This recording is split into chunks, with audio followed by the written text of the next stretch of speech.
En hier gaan ons weer. I'll make him put a tomcat. Don't think I'm easy, I'm just teasing.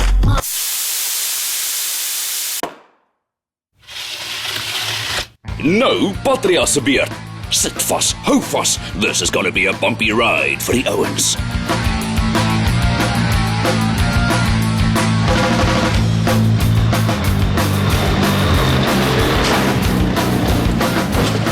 Welkom by Enkosat. Welkom by Pater Manse. Ek dink wat ons die jaar anders gemaak het as laas jaar, is ons het reg van die begin af uitgegaan net om dit te geniet. Ons het nie van ons verwagting geskep van top 3 of top 5 of niks, en ons het nie eens daaroor gepraat nie. Of course is het lekker om goed te doen, maar ons hoof prioriteit was net om het te geniet en om 'n lekker groep ouens te vorm. Alles van die mens te leer, die siektes en die beste stop, is al wat aangaan in my kop. Ons 3 jaar eintlik is 'n funny storie ons by ons tema gekom het. Ons het baie temas gehad, soos baseball ouens, warriors, superheroes, alles gehad, en ons het maar so uitgedun. Aanvanklik was ons toe eers Mexicans geweest.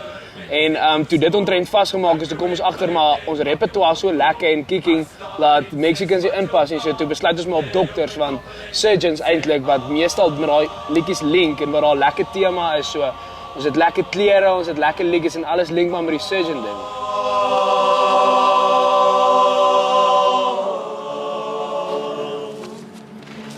Een van die belangrike dinge by Pater is definitief ondersteuning, en die enigste manier hoe die Vespa boorgehou word is deur sulke ondersteuning.